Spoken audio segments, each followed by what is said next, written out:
Today I'm here with Dr. Kevin Youngblood, who's a professor in the Old Testament at Harding University. And he's agreed to come on and talk with me about the book of Jonah.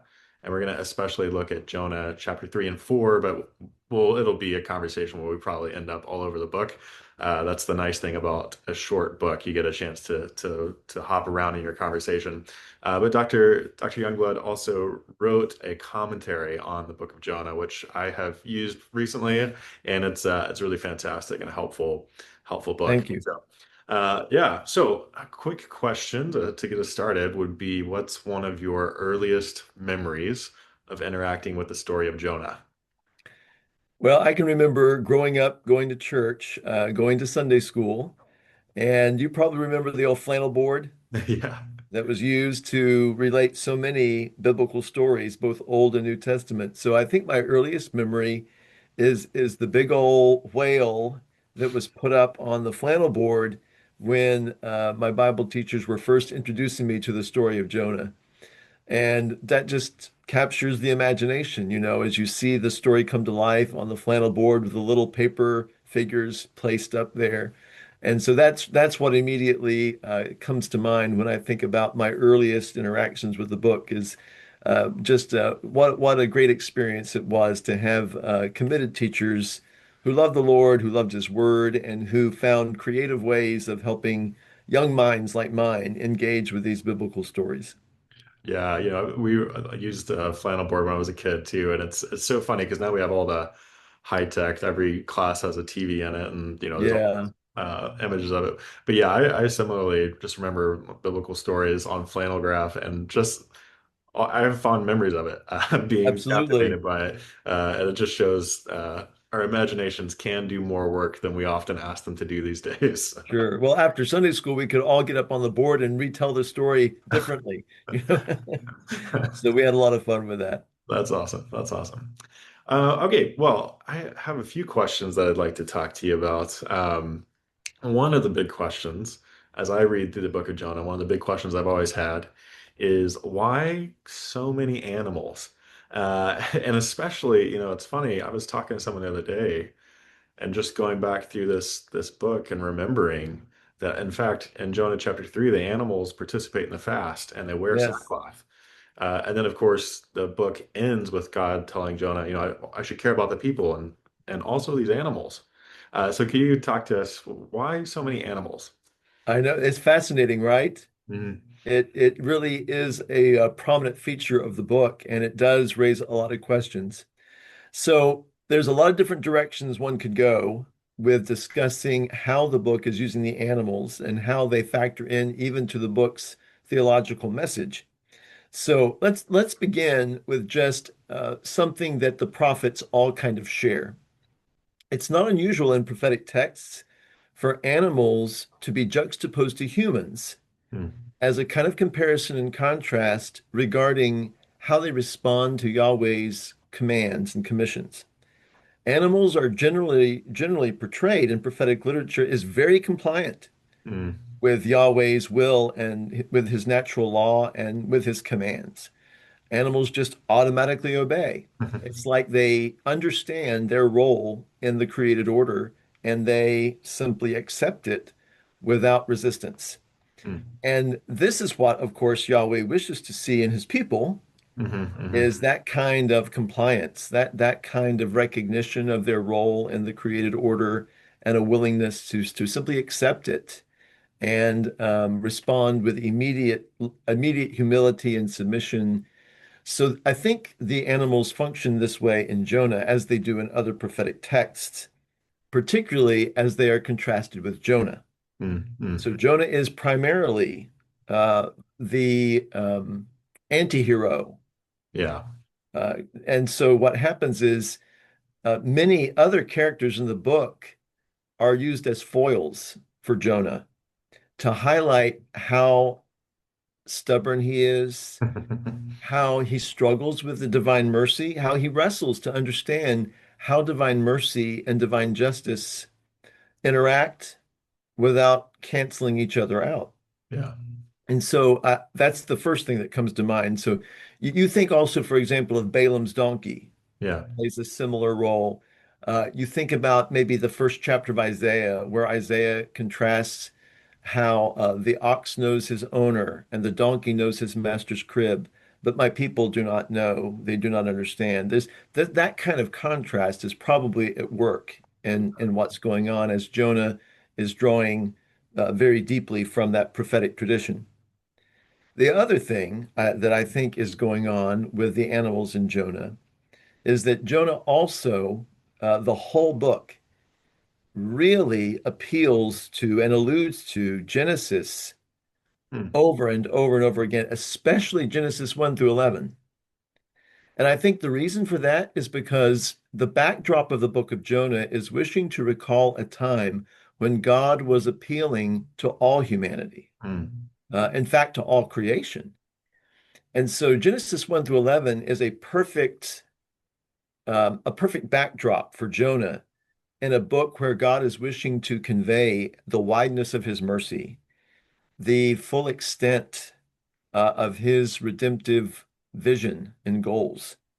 So, as you think about Genesis 1 through 11, you certainly think of creation with the way that animals and humanity are all functioning together in the first two chapters. Hmm. But you also think of the flood. And the flood in particular is a significant reference point for the book of Jonah because Jonah has already in chapter 2 been cast as a kind of Noah figure, Hmm. someone who is saved from the waters. Oh, interesting. Yeah.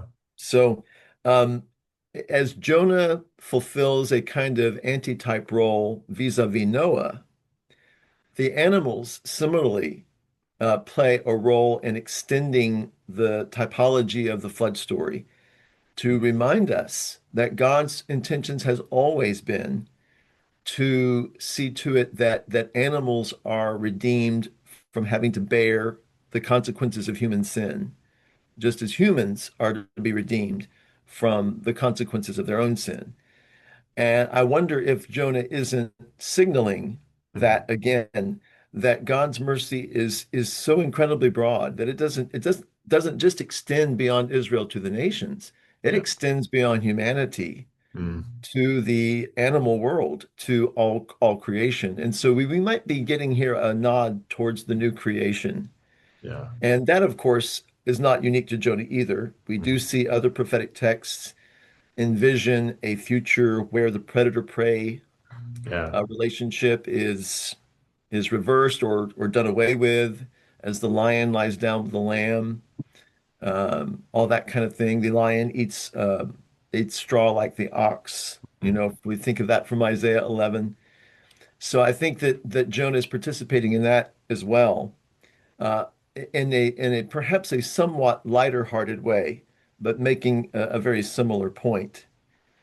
So I think of those two things certainly come to mind as directions that Jonah might be going. Yeah.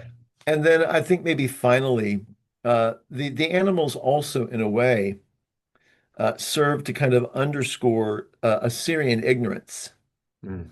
You know, that one of the points that God makes towards the end, right before his final shot, with allusion to the cattle Hmm. that populate Nineveh, he says, "This city is composed of people who do not know their right hand from their left." Oh, yeah. Yeah. Right, and so the emphasis that God places there on how that Assyria does not have access to the special revelation that Israel has. They don't know Torah. Jonah does. Hmm. And so this means that Jonah comes under greater scrutiny. Jonah should expect to be judged more stringently.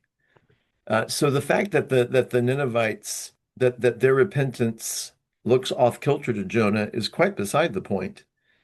They're doing the best they can with the knowledge that they have, and Jonah didn't make that none too easy either. Yeah, that's true. Right. I think maybe the animals kind of are also kind of used as a reference to Nineveh's ignorance, Yeah. lack of access to special revelation, Yeah. and how that this is their first experience with a prophet, a Hebrew prophet anyway. So I think those three things are probably a mix Yeah. of those are what is operating here. But yeah, all through the book, Yeah. the fish, the worm that comes up in chapter 4, just Yeah. creation in general, I think is playing a crucial role here and gives Jonah really a bit of a wisdom cast to Yeah. it as well, where you can see how that there seems to be like a wisdom strain running through the book too, which makes it all the more fascinating to see wisdom literature and prophetic literature interacting this way. Yeah. No, that's fantastic. Yeah, as I was thinking about these animals throughout the book, and then also we could throw in the wind, then the plant Yeah. we talked Yeah, about. now yeah, other elements of the sea, Yeah, yeah. So the all of ship. creation, and even Jonah's declaration that God is the God of the land and the sea. Right.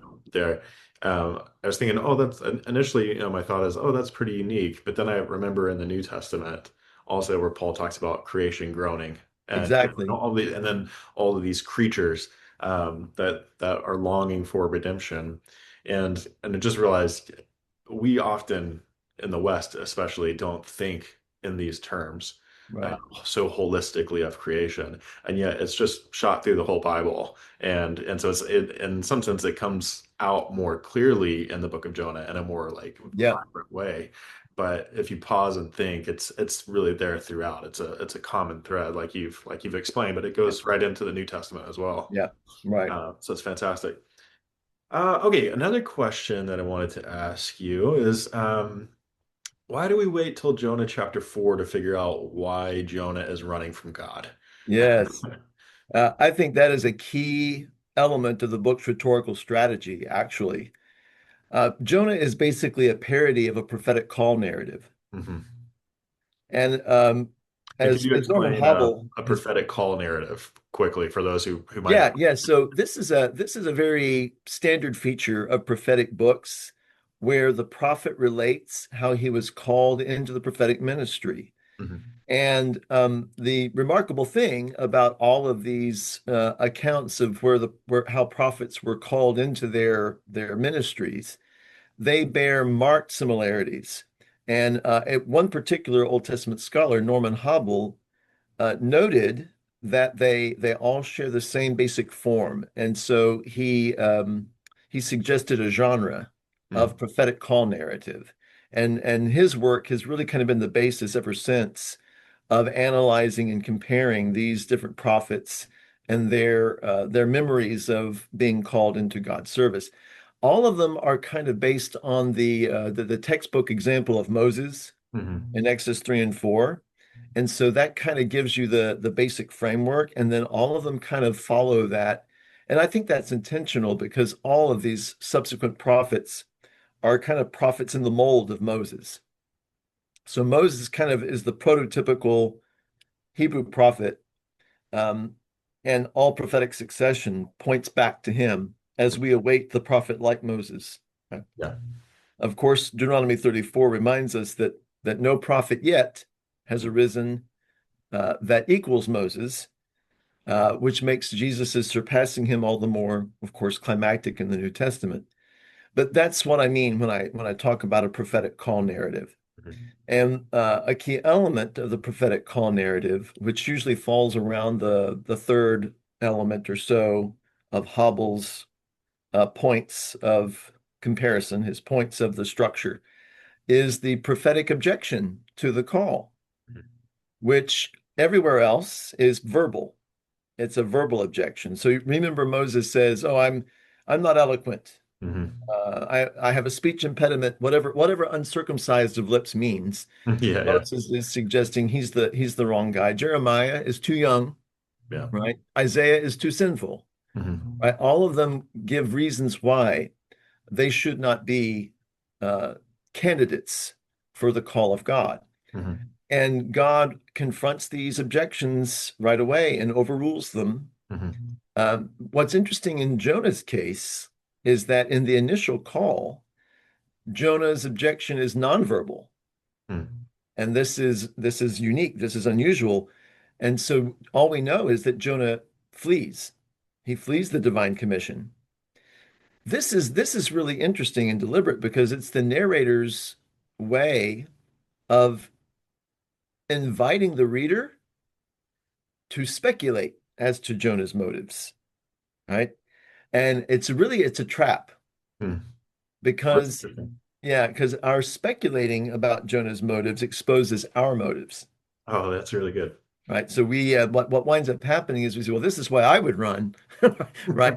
Yeah. And we don't realize that we're stepping right into the narrator's rhetorical trap Hmm. by encouraging us to speculate, to fill in the information gaps. And there's a number of information gaps throughout the book of Jonah that the reader does have to fill in. And then you find out later, then that information is given later out of place, and it winds up subverting your suppositions, right? Your Yeah. speculations wind up usually being wrong. Right. So that's what happens here. And so that portion of the call narrative, that objection, is postponed in Jonah to chapter 4 Hmm. because that's the theological linchpin of the whole book. Yeah. That's the whole point, right?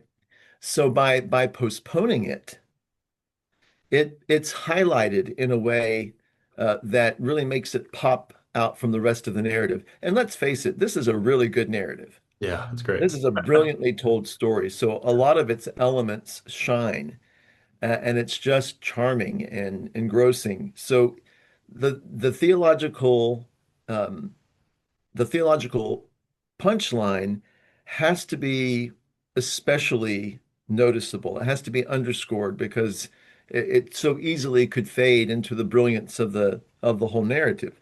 So I think this displacement serves to highlight it. And I read the whole book as being kind of a macro staircase parallelism. Okay. And so this actually becomes an element that doesn't have a parallel in the first half of the book, Okay. And when you which say parallelism, we're saying the first part corresponds to the fourth part, second part to exactly, the third part. exactly. You The the can the lay book that is out yeah, the across book Jonah. is pretty symmetrical Okay. in that, the first two chapters constitute the first half of the book. Well, then chapter 3, verse 1 starts over Mm-hmm.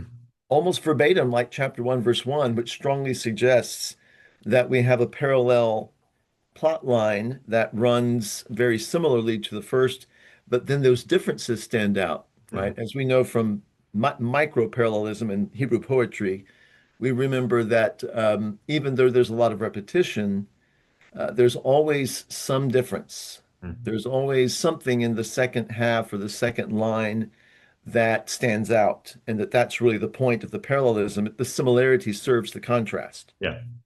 So that's kind of how the postponed rationale for Jonah's flight functions in chapter 4.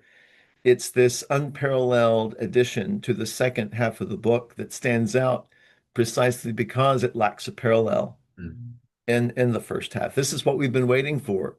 Yeah. And the narrator has strung us along with suspense as we have been speculating and speculating about Jonah's reasons, only to be surprised at what they actually are. Yeah. And what would you say they actually are? How would you characterize? Because you listen to, I think in my life, if I listened to a sermon when I was younger, especially I come from a Pentecostal background with a heavy emphasis on global missions. And so Sure, Jonah was a missionary gone wrong story.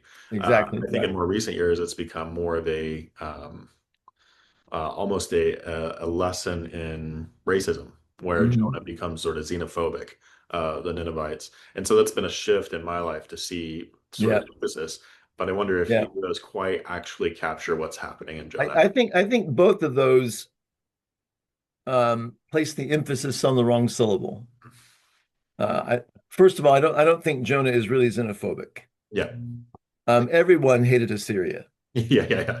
I mean, that was just Assyria is not some innocent Gentile nation. I mean, they are brutal. Yeah. Uh, and but that's Plenty precisely of reason to not like Assyria. exactly, Plenty of but reason. that's precisely what gives Jonah its power. Hmm. This is the enemy everyone loves to hate. Hmm. And of course, we've forgotten that because we're so distant from the Neo-Assyrian Empire Hmm. and are not very familiar with their records of an unbelievable brutality. Hmm. But those are the waters, no pun intended, the waters in which Jonah swims, Yeah. right? So this is very very much so this is not about xenophobia. This is about loving your enemies. Hmm. I mean, loving really, really bad, Hmm. cruel enemies. I mean, enemies that are seeking your existential extinction. Hmm. That's the kind of enemies that we're talking about. So the point then of the postponed rationale is this: Jonah's offended by grace. Hmm. God's grace is offensive. It's his mercy is scandalous. And while Jonah is only too happy to receive God's grace, as he is in chapter 2, Hmm. he's not so happy to extend it to his enemies, as we see in chapter 4. And I think that's the real point of the book. It's Yeah. applicable, of course, to missions, and Yeah. it's applicable to racism. Yeah. It speaks to those issues, Yeah. but that's not what the book is primarily about. Yeah. The book is hitting something that is deeper than that. Yeah. It's confronting a root issue that gives rise to hesitancy to participate in global missions, or that gives rise to a suspicion of foreigners, Yeah. and which of course morphs into racism and so forth. So it's actually tapping into something deeper that is at the root of both of Yeah. those things. And but I think again that's what makes the book so powerful and so universally applicable, and why it has survived. Yeah. Its power remains undiminished Yeah. to this very day. But that I think is the main issue: is that you cannot be saved by grace until you've been offended by grace. Yeah. Oh, that's really good. Yeah, that's a great point. One of the things, as I've been working through this book again, also just remembering that Jonah's issue is not with an unfamiliarity with God. He's deeply aware of what God is probably going to do, and and he's not happy about it. Yes, He's like, and there's some sense in what his objection is. You were going to turn me into a false prophet because I'm going to say this, but I know that if they just show some sense of repentance and you're going to show compassion, and that Jonah's not happy about that. right, right. Yeah, which Well, is, it's that's very true, and you begin to realize it's interesting that Jonah flees the first commission, but he doesn't flee the second, mhm, and there's a difference there. mhm. So this must have been a suspicion, like you said, that Yeah, Jonah had upon receiving the first commission that prompted him to flee. yeah, Then at the end, when he complains to God that God has shown Nineveh clemency, he says, "You fooled me." yeah, Something about that second commission convinced Jonah to go. yeah, And then whatever his impressions were, they're disappointed. yeah. Which and I think it was in your commentary, you talk about the verb in the message that God gives to Jonah, Yeah. how it's ambiguous. Yeah, the It's nifal of often, Hafak. yeah, Right. it's Yes. awfully often translated as to be overthrown. Right. And it seems that this is a negative, but Mhm. there's sort of a wordplay that might be going on. Certainly. Yeah, it's an intentional ambiguity. Mhm. You almost feel like this is the Delphic Oracle here, right? Where, God, what God says, Jonah interprets one way, the Ninevites interpret a different way, Mhm. right? Yeah, yeah, And yeah, then you've got a competition of hermeneutics, as it were, a competition of interpretations. God winds up siding with Nineveh, yeah. much to Jonah's chagrin. Yeah, one of the differences between the second commission and the first is that in the second commission, Yahweh actually tells Jonah the content of the oracle he'll be uh, announcing to Nineveh. Now, we the readers don't get to overhear it, Hmm. which is again a deliberate information gap. Yeah. It's like it's like Yahweh and Jonah pull aside, and Yahweh whispers in his ear. We don't get to hear Hmm. until Jonah actually announces it a little bit later in chapter 3. But that's when we hear the verb overthrow, right? Yet 40 days and Nineveh will be overthrown or transformed, Hmm. turned around, right? The verb is used in both ways. Yeah. So it becomes fascinating to see how that Jonah's go-to interpretation is destruction, Yeah. because that's what he wants. Hmm. Whereas the Ninevites go to interpretation is turned around because Yeah. that's what they want. Yeah. It's a brilliant way of showing us our biased hermeneutic, right? Our biased interpretation. We will be drawn to those interpretations that align with our desires, Mm-hmm. right? And Jonah's desire is to see Nineveh destroyed, and of course, the Ninevites' desire is to see themselves spared. Yeah. Um, Yahweh, isn't it interesting that Yahweh sides with the more merciful Yeah. interpretation? Yeah, wow, which is that's a beautiful thing. Yeah, it's one of my favorite verses in this whole story because Yeah, yeah, it seems so harsh, and yet in the English translations you can't catch this, but in the Hebrew you can see that, and it's a really beautiful thing. yeah, So I got one more question for you, and this is obviously too big of a question for the amount of time that we'll have left here. But if you could just tease out some connections between Jonah and Jesus, yeah. just from this book. Wow, there are so many. The obvious one, of course, is the story of Jesus asleep on the boat with Hmm. his disciples when a squall comes on the Sea of Galilee. Hmm. And you automatically see the parallels here. Jonah is asleep on the boat while there's a storm at sea. Jesus is asleep on a boat while there's a storm at sea. Jonah's shipmates wake him scared to death, Hmm. wondering why he's not helping. Jesus' shipmates wake him scared to death, wondering why he's not helping. So once again, it's a situation where you're creating a parallel in Hmm. order to highlight a difference. And the main difference here is that while Jonah is fleeing his calling, Jonah is running away from his calling. Jesus is running towards his. Yeah. And even the imagery of Jesus asleep on the boat, it kind of foreshadowing his death, Mm. and then he rises from that sleep to still the storm, kind of foreshadowing his resurrection. Hmm. But maybe the bigger point here is that Jesus doesn't share his shipmates' fear because he knows this can't be his end. Hmm. He's destined to die a different way, right? Yeah. Yeah. Um, but it's interesting to see how that Jesus is running to his calling Yeah. while Jonah is running away. So their running may look very similar, Yeah. but the directions they're headed are opposite. And I think that's kind of the point. Jonah is serving as kind of a foil for Jesus Yeah. and is confronting us with a similar kind of question. Will you run towards the cross or away from it? Hmm. Will you run towards the calling of God to lay your life down for others, or will you run away from Yeah. that calling? And I think Jonah and Jesus are running in opposite directions. But if you were to just look at their running, it looks very much the same. Yeah. There are others, though, of course, Jesus makes a number of comparisons of himself with Jonah in the Gospels.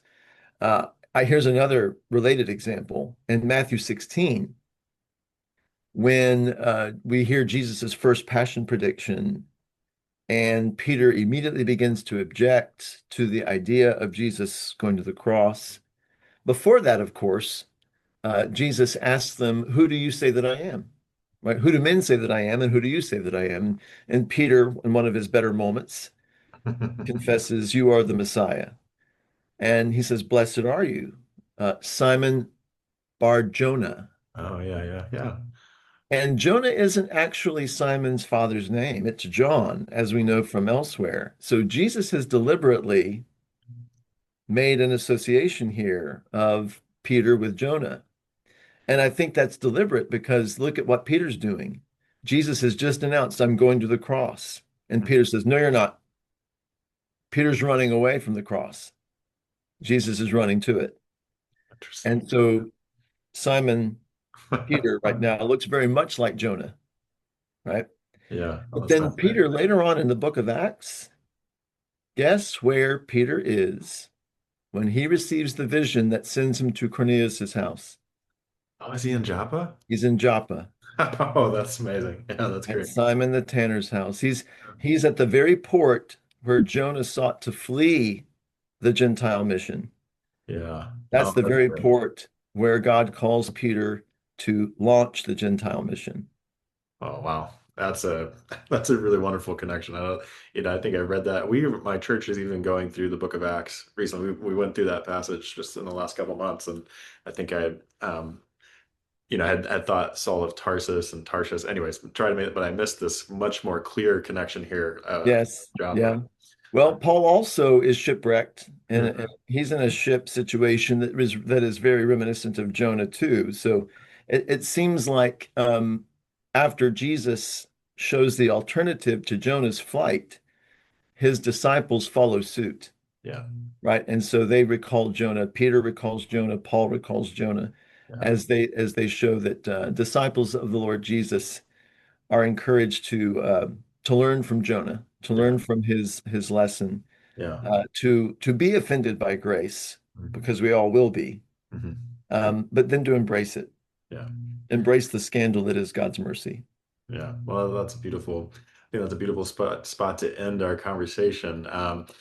So obviously your commentary is really wonderful. We'll put a link to it here if Great, anyone thank wants to you. check it Yes. out. Are there any other projects or anything that you're working on? Yeah, I have a couple of things now. I do have something that is on the verge of coming out. Oh, cool. I co-edited a survey of the Old Testament with a colleague of mine at Abilene Christian named Gilnam Cha. It's called Adaptable for Life: The Message of the Old Testament for Contemporary Readers. I wrote six of the chapters, and that other chapters were contributed by various other authors. But it's a great survey of the Old Testament that is good for anyone that's just getting into it and Great. wanting to learn the ropes. So lots of great scholars have contributed to that one. So looking forward to that. That will be out by Whip and Stock. I am currently writing another volume for the same Zondervan commentary series as the one I wrote for Jonah on Lamentations. Oh, great.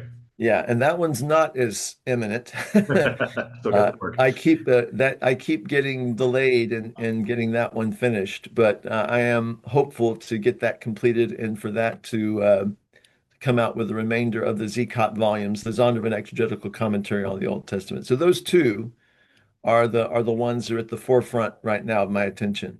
Well, that's awesome. Well, once again, thanks so much for joining me today and having this conversation. It's been a lot of fun. A pleasure, Tyler. Thank you. God bless.